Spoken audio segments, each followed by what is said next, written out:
ونستعينه ونستغفره ونؤمن به ونتوكل عليه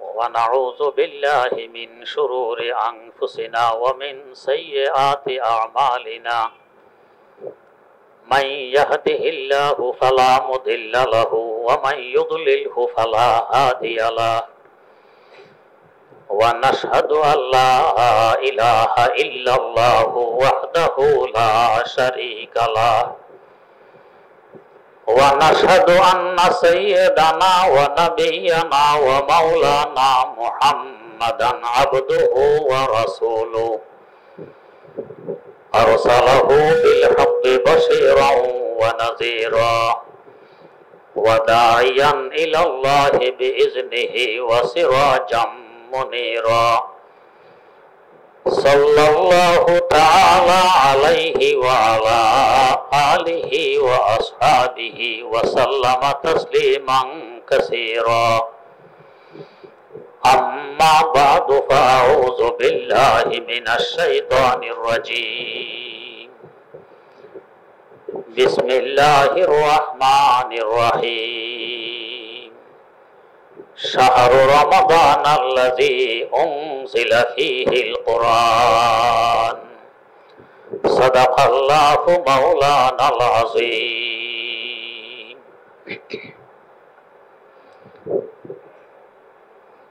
রমজানুল মুবারক আমলের মাস। এই মাসে হযরত রাসূল আকরাম সাল্লাল্লাহু আলাইহি ওয়াসাল্লাম অন্য মাসের তুলনায় আমল বাড়িয়ে দিতেন। বিশেষ করে একটি আমল যা বুখারী শরীফে ওহীর আলোচনায় উল্লেখ আছে, রমজানুল মুবারকে কোরআনে কারীমের তেলাওয়াত হতো অনেক বেশি। হাদিসটির শুরুতে আছে,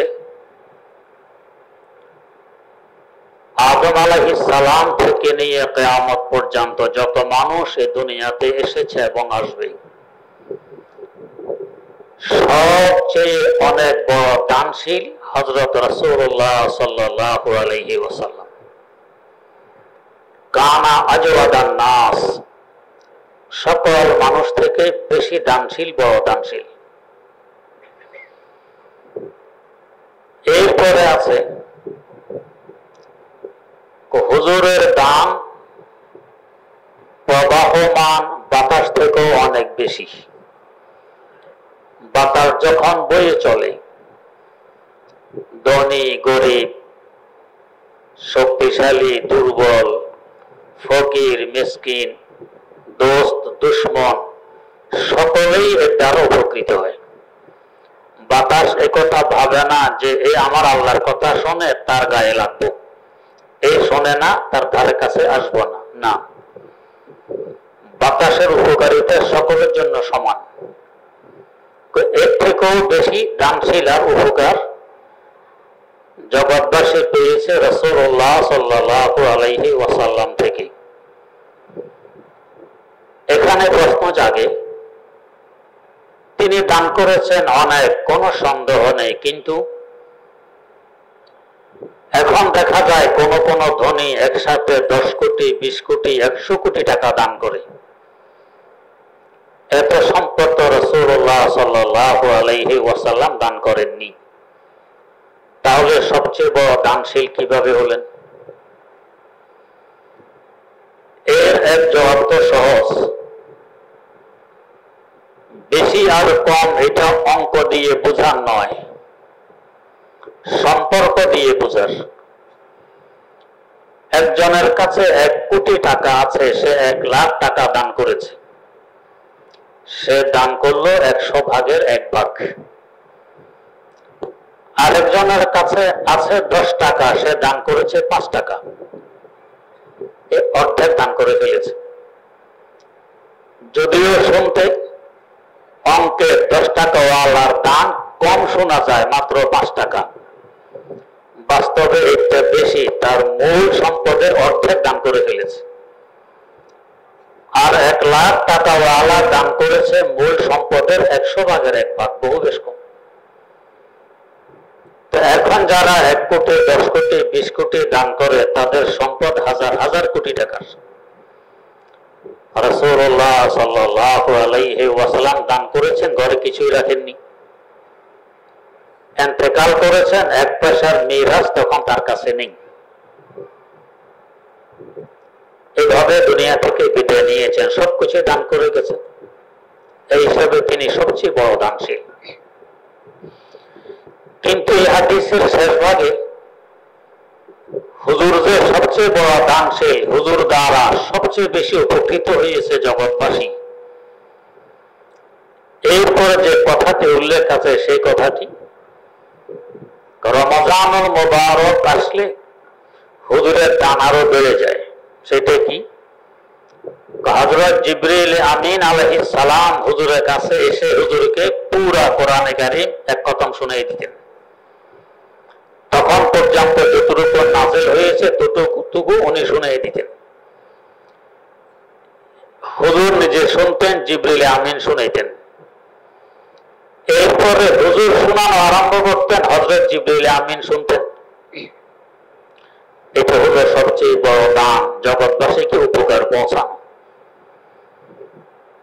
বোঝা গেছে কোরআনে কারীম তেলাওয়াতের মাধ্যমে জগৎবাসী উপকৃত হয়। এর থেকে বড় দান আর কিছু হতে পারে না। তাই দেখা গেছে কোরআনে কারীম অবতীর্ণ হয়েছে রমজানুল মুবারকে, শাহরু রমাদান আল্লাযী উনজিলা ফীহিল কুরআন, যার কারণে রমজানের দাম বেড়ে গেছে। অন্য মাসের তুলনায় কমাস কম 70 গুণ বেশি দাম বেড়ে গেল। বরকত কোরআনে কারীমের এই মাসে অবতীর্ণ হয়েছে। কোরআনে কারীম অবতীর্ণ হয়েছে উম্মতে মুহাম্মদিয়ার জন্য। হাদিস শরীফে আছে, তোমরা খায়রুল উম্মাহ, শ্রেষ্ঠতম উম্মত। কিসের কারণে শ্রেষ্ঠত্ব? কোরআনে কারীমের কারণে। অন্য কোন উম্মতের কাছে কোরআনে কারীম আসেনি, তোমাদের কাছে এসেছে, তাই তোমরা শ্রেষ্ঠতম উম্মত। 3 নম্বর, কোন কোন উম্মত 400-500 বছর হায়াত পেত, আর আমরা পাই 60 থেকে 70। এদের 500 বছরের ইবাদত আর আমাদের 60 থেকে 70 বছরের ইবাদত তুলনা তো হবে না।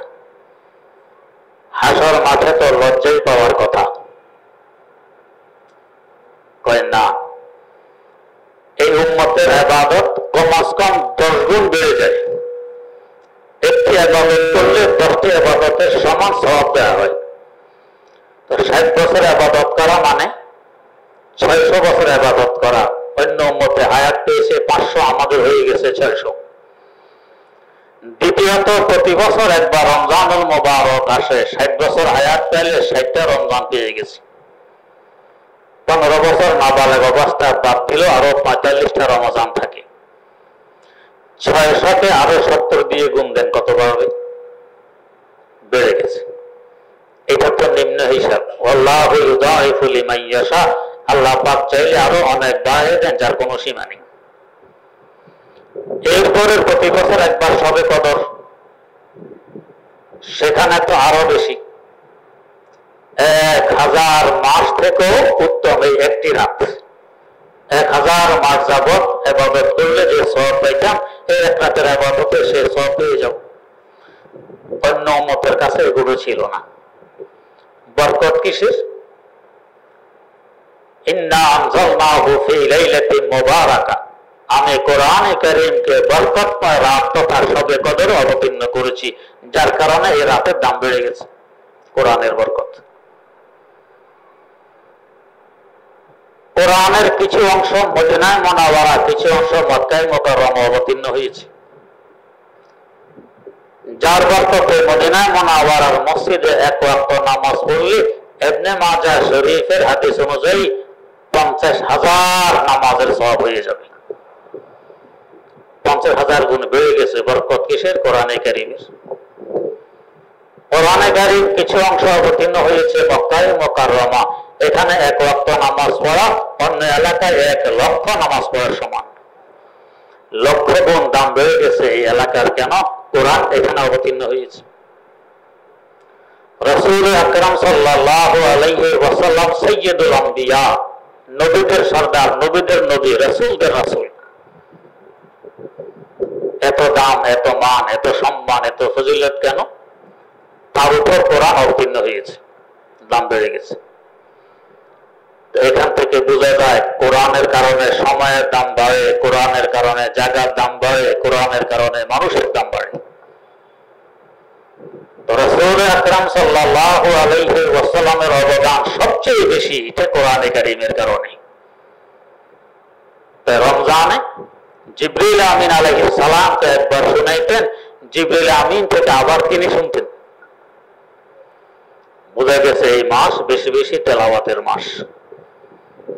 যে যতটুকু পারি, হয়তো অনেকে পুরো কোরআন শরীফ পড়তে পারি না, কিছু সূরা কেরাত তো পারি,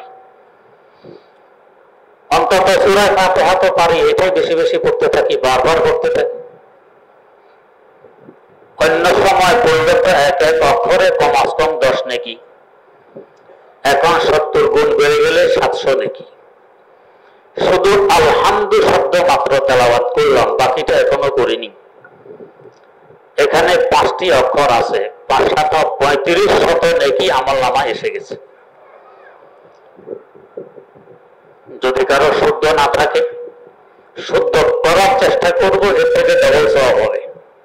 হাদিস শরীফে আছে যে শুদ্ধ করার জন্য কোরআন শরীফ পড়ে, আমাদের গ্রাম্য ভাষায় বলে কোথায় কোথায় পড়া, পড়া আসে না তারপরে জোর করে চেষ্টা করা, এতে তার সওয়াব ডবল। তো 5-7-35 তো এখানে আসলো, ডবল হয়ে গেলে 70 বাড়তেই থাকে। হ্যাঁ, যদি বিশুদ্ধভাবে পড়তে পারি না, শুদ্ধ করার চেষ্টাও করি না, তাহলে তার জন্য কোরআন শরীফ পড়া না যায়, পড়লে হারাম হবে, কবিরা গুনাহ হবে। আর চেষ্টা অব্যাহত রাখলে ডবল সওয়াব হবে। পড়তেছে বিশুদ্ধ, সওয়াব ডবল, যেহেতু চেষ্টা জারি আছে। তাই চেষ্টা জারি রাখবো, বেশি বেশি পড়ার চেষ্টা। এই মাস কোরআন তেলাওয়াতের মাস, এই জন্যই তারাবির মধ্যে কোরআন খতম করা হয়, যাতে বেশি তেলাওয়াত হয়। আমরা তো দুর্বল, পারি না। এই আমাদের কাছের মানুষ, আমাদের ওস্তাদ আল্লামা সাহাবান মাহমুদ রাহিমাহুল্লাহ, রোজার মাস আসলে দৈনিক 29 পারা পড়তেন, আরেক পারা পড়তে পড়তে ইফতারের রক্ত হয়ে যেত। দৈনিক 29। তিনি দারুল উলুম করাচির শিক্ষা সচিব ছিলেন। এই দপ্তরি কাজ, অফিসের কাজ সব সমাধা করার পরেও দৈনিক পড়তেন 29 পারা। আর একটু পিছিয়ে যাই, ফাজাইলে আমালের লেখক শেখুল হাদিস আল্লামা জাকারিয়া রহমতুল্লাহ আলাইহি দৈনিক পড়তেন 1 খতম, দৈনিক 1 খতম।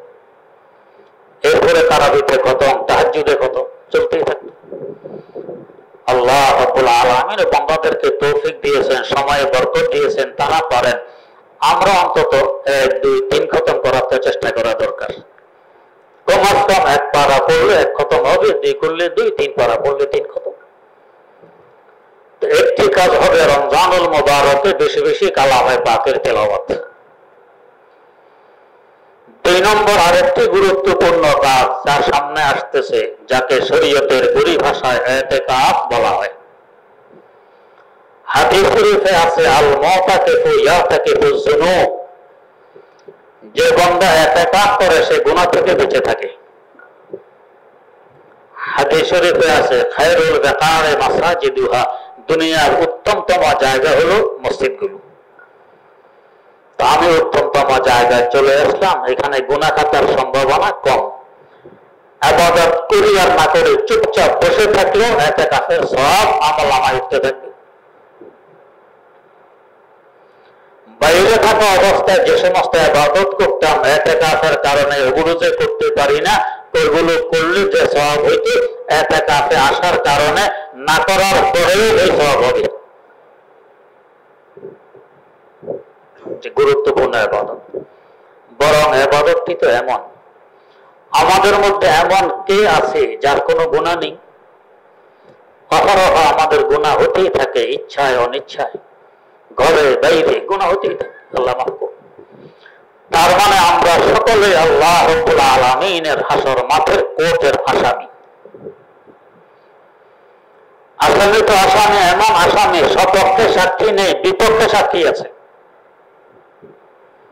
তাও এই সাক্ষী বাইরের কেউ নয়, আমার নিজের অঙ্গগুলো আমার বিরুদ্ধে সাক্ষী দিবে। আল্লাহ পাক বলেন ইয়াসিন সূরার মধ্যে আছে, আল ইয়াউমা নাখতিমু আলা আফওয়াহিহিম ওয়া তুকাল্লিমুনা আইদিহিম ওয়া তাশহাদু আরজুলুহুম বিমা কানু ইয়াকসিবুন। হাসর মাঠে যখন আমার গুনাহ খাতাগুলো সামনে আসবে, আমি অস্বীকার করে বসবো আল্লাহ আমি এই গুনাহ করিনি। তাহলে আমার নামে আসবে কোথেকে? তো যুক্তি দিব, যুক্তি। আল্লাহ আমাদেরকে সৃষ্টির সময় ফেরেশতারা আমাদের সপক্ষে পরামর্শ দেননি, বলেছেন সৃষ্টি না করলেই ভালো। এদের পরামর্শ ব্যতি রেখে আপনি আমাদেরকে সৃষ্টি করেছেন। ওই দিন থেকেই তো তাদের শত্রুতামি শুরু, এই শুধু গুনাই লিখেছে, আসলে আমি এগুলো তার কাছেও যাইনি। যুক্তি। আল্লাহ পাক বলবেন ঠিক আছে, তোমার জবান বন্ধ করে দিলাম, আল ইয়াউমা নাখতিমু আলা আফওয়াহিহিম, তোমাদের মুখে মোহর মেরে দিলাম, মুখ বন্ধ। এবার ওয়া তাশহাদু আরজুলুহুম ওয়া তাশহাদু আইদিহিম ওয়া আরজুলুহুম বিমা কানু ইয়াকসিবুন। এখন আমাদের হাত, আমাদের পা, অন্যান্য অঙ্গ এগুলো সাক্ষী দিতে আরম্ভ করুন যে হ্যাঁ আমার দ্বারা সে গুনাহ করেছে, আমার দ্বারা এই গুনাহ করেছে, সাক্ষী দিয়ে দিন। এবার কি উপায়? তো এমন আসামি সপক্ষে সাক্ষী নেই, বিপক্ষে সাক্ষী আছে, তাও বাইরের কেউ নয়, সাক্ষী আমার নিজের অঙ্গ। বাঁচার কি উপায়? একটা দৃষ্টান্ত দিলে বুঝতে সুবিধা হবে। যদি এমন কোন আসামি নিম্ন আদালত থেকে ঊর্ধ্ব আদালত পর্যন্ত, সুপ্রিম কোর্ট পর্যন্ত সকল কোর্টের এক রায় ফাঁসি, বাঁচার উপায় কি? অ্যাটর্নি জেনারেলের কাছে ধর্ণা দিলে একটা পরামর্শ দেয়, একটা রাস্তা আছে বাঁচার, এছাড়া আর কোন রাস্তা নেই। কি রাস্তা? প্রেসিডেন্টের কাছে গিয়ে যদি ধর্ণা দিতে পারো, তিনি যদি তোমাকে ক্ষমা করে দেন, তাহলে তুমি বাঁচতে পারবে, এছাড়া বাঁচার আর কোন রাস্তা নেই, যেহেতু সকল কোর্টে রায় হয়ে গেছে। তো প্রেসিডেন্টকে পাবো কোথায়? কিভাবে ওনার কাছে আমি আমার মনের কথা বলবো? তো অ্যাটর্নি জেনারেল বুদ্ধি দেয়, তো প্রেসিডেন্ট নামাজি মানুষ, উনি ফজরের সময় মসজিদে গিয়ে নামাজ পড়েন। তুমি রাতের অন্ধকারে প্রেসিডেন্ট ভবনের সামনে একটা দুয়ারের সামনে গিয়ে শুয়ে থাকবে, উনি দুয়ার খুলে পা দিলেই থাকে তোমার দেহে ওনার পা পড়ে। যখনই পা পড়বে তুমি পা ধরে কান্নাকাটি আরম্ভ করে দিবে, তোমার আবেগের কথাগুলো বলে ফেলবে। বুদ্ধি দিয়ে দিল। আসামি তাই করলো। প্রেসিডেন্ট সাহেব ফজরের সময় দুয়ার খুলে পা দিয়ে দেখে মানুষের গায়ে পা পড়ছে। এই কে তুমি এখানে?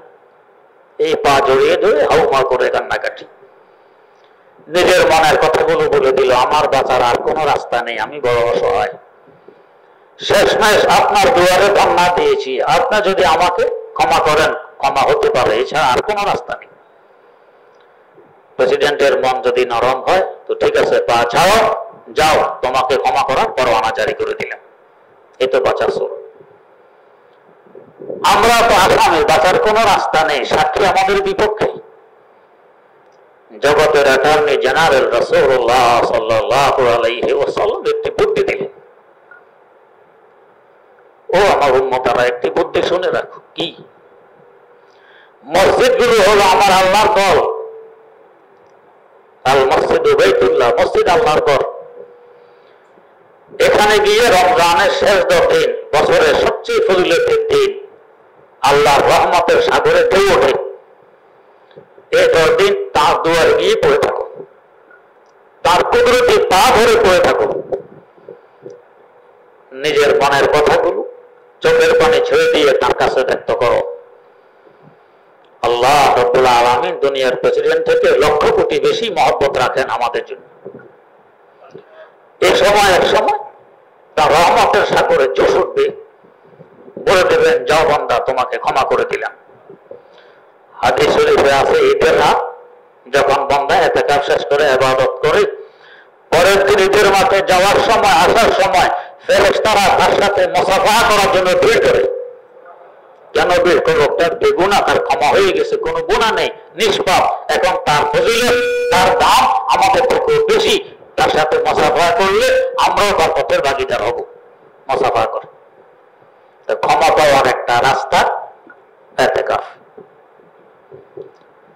3 নম্বর আমল, এই মাসে বেশি বেশি দান খায়রাত, সাদাকা খায়রাত করা। সম্পদ আমার নয়, সম্পদ আমার আল্লাহর। যাকে চান তাকে দেন, আবার চাইলে নিয়েও যান। পরে পায় না কিভাবে সম্পদ চলে গেছে। আল্লাহর দেয়া সম্পদ আল্লাহর রাস্তায় দান করি। কেমন খুশি হন? আব্বা নিজের ছোট্ট ছেলের জন্য চকলেট নিয়ে আসে বাজার থেকে, চকলেট আসলে ছেলে আব্বা হাতে করে ধরে চকলেট বের করে দিলে ছেলে খুব খুশি, আনন্দিত, লাভ দেয় খুশিতে। এবার আব্বা বলে কি, আমাকে একটা দাও। এই সবগুলি তো আব্বাই দিয়েছে ছেলেকে, আবার বলো আমাকে একটা দাও। ছেলে যদি খুশি খুশি দিয়ে দেয় আব্বা ঠিক হয়ে ফেলে না, বরং এটা তো ফেরত দেয়, খুশি হয়ে আরো বের করে দেয় দেওয়ার কারণে। তো আমাকে একটা দাও চাইলে কেন? ছেলের মহব্বতের পরীক্ষা করলো, যে দেখে ছেলের মহব্বত কি পরিমাণ, তাই চাইলো আমাকে একটা দাও। যখন দিল প্রমাণ হয়ে গেল ছেলে আমাকে মহব্বত করে, ভালোবাসে, তাই তো দিয়ে দিয়েছে চকলেট, এই জন্য আরো বেশি করে দেয়। আল্লাহ রাব্বুল আলামিন সম্পদ আমাদেরকে দিয়ে আবার বলতেছেন কি, মাইয়াকুরুল্লাহ কারদান হাসানা, কে আছে আমাকে কর্জে হাসানা দিবে, ঋণ দিবে, দাও। বান্দা যদি আল্লাহর মহব্বত প্রকাশের লক্ষ্যে আল্লাহর রাস্তায় আবাদ দেয়, সম্পদ তো আল্লাহরই, আল্লাহকে আবাদ দিলাম। এবার বলেন, আব্বা যদি খুশি হয়ে বেশি দেখ আর না দেখ, অন্তত এই চকলেটটা তো ফিরিয়ে দিবে, এটা শেখাবে না যে আল্লাহ এই আব্বা আম্মা থেকে কোটি কোটি গুণ বেশি আমাকে ভালোবাসেন, এই আল্লাহ কি পরিমাণ আমাকে দিবেন। আমাদের এক মুরব্বী 2 হাতে দান করতেন, খুব দান করতেন। উনি একদিন কথা বললেন, মানুষে বলে আমি দান করি, এটা তো আমার কৃতিত্ব নয়। কেন? দেখেন, সরকার গম বিলি করে, আটা বিলি করে, রিলিফের গম আটা, কাদের মাধ্যমে? ডিলারের মাধ্যমে। তো ডিলার বিলি করতেছে, গরিবদেরকে দিতেছে, এটা ডিলার কৃতিত্ব? তো সরকারের কৃতিত্ব, সরকার দেয়, ডিলার মাধ্যম, মধ্যখানে সে ভেয়ে বেচতেছে। ডিলার কৃতিত্ব না, বরং তার উপকার সে ভেয়ে বেচতেছে। তো আমি যে দান করি তা আমার আল্লাহর সম্পদ, আল্লাহ রাস্তায় দিতেছি, আমার কিসের কৃতিত্ব? মধ্যখানে আমিও খেয়ে বেচতেছি, তা আমার হলাম, তা আমার কৃতিত্ব নয়। কথা বড় গুরুত্বপূর্ণ কথা। আল্লাহর দেয়া সম্পদ আবার আল্লাহর রাস্তায় দিলাম, আমার কৃতিত্ব কিসের? আমি তো দিলাম মাত্র, দিয়েছেন তো আমার আল্লাহ। আল্লাহ রাব্বুল আলামিন যাতে আমরা উদ্বুদ্ধ হই, কোরআনে কারিমে আয়াত অবতীর্ণ করলেন কি, ইয়ামহাকুল্লাহুর রিবা ওয়া ইউরবিস সাদাকাত। সকলে চায় সম্পদ বাড়ুক, কেউ চায় না যে আমার সম্পদ কমে যাক, এটা কেউ চায় না, বাড়ুক। ইসলামও চায় সম্পদ বাড়ুক। ইসলাম ফকিরি ধর্ম নয়, এটা মানুষের ভুল ধারণা। রাসূলুল্লাহ সাল্লাল্লাহু আলাইহি ওয়াসাল্লাম বলেছেন, আল ইয়াদুল উলিয়া খায়রুম মিন আল ইয়াদিস সুফলা, দাতার হাত গরিবের হাত থেকে উত্তম। তো দাতার সম্পদ থাকলে তো দিবে, না থাকলে দিবে কোথা থেকে? তো বোঝা গেছে সম্পদ থাকা এটা উত্তম, ফকির হওয়ার তুলনা ধনী হওয়া উত্তম। ধনী হোক। ফারুক আজম ওমর রাদিয়াল্লাহু তাআলা আনহু পুরা মুসলিম জাহানের জমিনগুলো জরিপ করে গেছেন। এরপরে দেখেছেন কি পরিমাণ জমিন আবাদযোগ্য। এটা আবাদ করতে হবে, যেগুলো আবাদ অযোগ্য এগুলোকে যথাসাধ্য আবাদযোগ্য বানাইতে হবে। কেন? যাতে সম্পদ বাড়ে। রাসূলুল্লাহ সাল্লাল্লাহু আলাইহি ওয়াসাল্লাম বলেছেন, কোন মূর্খা জমিন যে চিন্তা করবে ওই জমিন তার হয়ে যাবে, যে জমিনের মালিক। অনাবাদযোগ্য জমিন যে আবাদযোগ্য বানাবে এটা তার হয়ে যাবে, সে মালিক। কেন ঘোষণা দিলেন? যাতে মানুষ বেশি বেশি অনাবাদযোগ্য জায়গাকে আবাদযোগ্য বানায়। মালিক হওয়ার লোভে আবার যোগ্য বানাবে যাতে সম্পদ আসে। তো ইসলাম ফকিরি ধর্ম নয়, সচ্ছলতার ধর্ম। সচ্ছল থাকো, সঙ্গে করে চলো। এমনকি আম্মা বিনিয়ামাতে রব্বিকা ফাহাদ্দিস, আল্লাহ পাক বলেন যে নিয়ামত তোমার রবের পালন কর্তা, এটা প্রকাশ করো। একদিন রাসূলুল্লাহ সাল্লাল্লাহু আলাইহি ওয়াসাল্লাম দেখেন একজন ধনী লোক গায়ে ময়লা কাপড়, কম দামি কাপড় ময়লা। হুজুর ডেকে বললেন, দেখো আল্লাহ পাক তোমাকে সামর্থ্য দিয়েছেন এইভাবে চলার জন্য। যাদের সামর্থ্য নাই তাদের মশলা ভিন্ন, তোমার তো আছে, তুমি এইভাবে চলো কেন? যার যেরকম চলার সামর্থ্য আছে সে সেভাবে চলবে। আমার আল্লাহ দেখলে খুশি হন যে আমার নিয়ামত প্রকাশ করতেছে। আপনার শ্বশুর যদি আপনাকে একটি জামা দেয়, জামা, আপনি জামাকে গায়ে দেন না, শ্বশুর খুশি হবে না? মনে মনে ভাববে জামা মনে হয় জামাইয়ের পছন্দ হয়নি, এই জন্য গায়ে দেয় না, মনে কষ্ট লাগবে। আর যদি জামা গায়ে নিয়ে শ্বশুর আশেপাশে খুব ঘুরে ফিরে করে, মনে মনে খুশি, মাশাআল্লাহ জামাইয়ের পছন্দ হয়েছে, আমার জামাইটাই দেখি গায়ে। আমার আল্লাহ নিয়ামত দিয়েছেন, আমি লুকিয়ে রেখে দিয়েছি, ফকির মতো চলতেছি, এতে আল্লাহ খুশি হন না। নিয়ামত দিয়েছেন তা প্রকাশ করব, আমার আল্লাহ দেখলে খুশি হন যে বান্দা আমার নিয়ামত প্রকাশ করতেছে। এই সম্পদ সকলে চায় বাড়াই, বাড়বে কিভাবে? একটা আছে আমাদের যুক্তি, একটা আছে আমার আল্লাহর আদেশ। আমাদের যুক্তি বলে ঋণ দেওয়া সুদ ভিত্তিক, বিনিয়োগ করো সুদ ভিত্তিক। 1000 টাকা বিনিয়োগ করলাম, 1100 টাকা পেয়ে গেলাম, তো সম্পদ বাড়লো, এটা আমাদের যুক্তি। আমার আল্লাহ বলে না, এটা সম্পদ কমবে, ধ্বংস হয়ে যাবে। ইয়ামহাকুল্লাহুল রিবা, সুদে সম্পদ ধ্বংস করে দেয়। আল্লাহ পাক বলেন বাড়াইতে চাইলে ওয়াইরবিস সাদাকাত, বেশি বেশি দান করো। আমাদের যুক্তি বলে দান করলে তো কমে যায়, আছে 100 টাকা, 10 টাকা দান করলাম, কমে 90 টাকা রয়ে গেল, কমে গেল। আল্লাহ বলেন না, দানে বাড়বে আর সুদে কমাবে। ওইটা আমাদের যুক্তি অচল, ঠিক নয়। আমার আল্লাহর কথাই ঠিক। আমরা দেখেছি এই সুদ ভিত্তিক যারা বিনিয়োগ করে, রাতারাতি আঙ্গুল ফুলে কলা গাছ, 2-4 বছর পরে পথের ফকির। অসংখ্য মানুষ এমন আছে আমার সামনে এসে কাঁদতেছে, হুজুর এই সুদের ঋণ নিয়ে ব্যবসা শুরু করেছিলাম, এই করেছিলাম, সে করেছিলাম, এখন তো পথের ফকির, কোটি কোটি টাকা ঋণী, এখন না ঘুম না খাওয়া দাওয়া, যেখানে যায় সেখানে অশান্তি। আর তার বিপরীত আমার আল্লাহ বলেন যে দান করবে, তার সম্পদ আমি বাড়াইয়ে দিই, বরকত দিয়ে দিই। রমজান মুবারক অন্তত 70 গুণ বেশি সওয়াবের আশায় যাকাত তো দিবে, ফিতরা তো দিবে। নিত্য প্রয়োজনীয় বস্তুয়াদি বাদ দিয়ে 40,000 টাকা পরিমাণ সম্পদ যদি আমার কাছে থাকে, 4 প্রকারের সম্পদ, নগদ ক্যাশ, স্বর্ণ, রূপা কিংবা ব্যবসার মাল, তাহলে আমার উপর 2.5% যাকাত ফরজ। এরপরে সাদাকাতুল ফিতর আদায় করব। সতর্কতামূলক 70 টাকা দিয়ে দেওয়া ভালো। সাদাকাতুল ফিতর 70 টাকা দিব কাকে? নিকটের আত্মীয় স্বজন, গরিব দুঃখী যারা আছে তারা। তবে দেখার বিষয় নামাজ পড়ে কিনা, পরেজগার কিনা, না হেও আরেক সুদখোর, না গাঁজাখোর, না নেশাখোর, না জুয়ারি, সে কি করে? তাকে যাকাত দিলাম, সদকা দিলাম, গুরুত্বপূর্ণ একটি ইবাদতের টাকা সে সুদের পিছনে, সে জুয়ার পিছনে, সে নেশার পিছনে, মদের পিছনে ব্যয় করে দিল। হায় হায় হায় হায়, এগুলো দেখে শুনে দেয়া দরকার। অনেক সময় আছে দেখতে দেখা যায় ফকির, বাস্তবে কত টাকা বিনিয়োগ করে রেখে দিয়েছে। এমন বহু ঘটনা আমার কাছে আছে, যাকাত চাইতে আসছে, দেখতে বেশভূষায় ফকির। তোমার না হুজুর কিছু নাই, এই শুধু এক জায়গায় 50 টাকা দিয়ে রাখছিলাম, তাহলে তো এখন আর যাকাত দিলে আদায় হবে না, তার জন্য খাওয়া হারাম, আমার জন্য দিলে যাকাত আদায় হবে না। অতএব আমাদের আশেপাশের লিল্লাহ বোর্ডিং ওয়ালা কোন মাদ্রাসা থাকলে সেখানে দিয়ে দিই, ইনশাআল্লাহ জায়গা অনুযায়ী ব্যয় হবে, এর পাশাপাশি কয়েক গুণ বেশি সওয়াব হবে।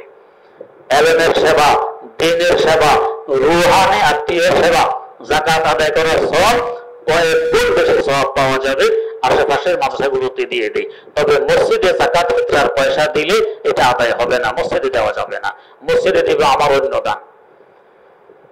ফিরিয়ে যদি কেউ রোজা রাখতে না পারে বার্ধক্যজনিত কারণে বা এমন অসুস্থতা, এই অসুস্থতা, তাহলে সতর্কতামূলক 1 মাসের রোজার জন্য 2,500 টাকা যে মানুষের রিল্যাক বোর্ডিং আছে সেখানে দিয়ে দেয়, ইনশাআল্লাহ আদায় হয়ে যাবে। তো রোজা ভেঙে ফেলেছি, কাফারা লাগবে, রোজা রাখতে পারতেছি না, তো তাহলে 60টা রোজা, এক এক রোজার বিনিময়ে 2,500 টাকা করে হিসাব করে দিয়ে দেয় কোন লিল্লাহ বোর্ডিং ওয়ালা মাদ্রাসায়। আল্লাহ রাব্বুল আলামিন আমাদেরকে রমজানের গুরুত্বপূর্ণ আমলগুলো, তেলাওয়াতে কোরআন, ইতিকাফ, যাকাত, ফিতরা, দান সাদাকার উপর আমল করার তৌফিক দান করুন। সুবহানাল্লাহি ওয়া বিহামদিহি, সুবহানাকাল্লাহুম্মা ওয়া বিহামদিক, আশহাদু আল্লা ইলাহা ইল্লা আনতা, আস্তাগফিরুকা ওয়া আতুবু ইলাইক।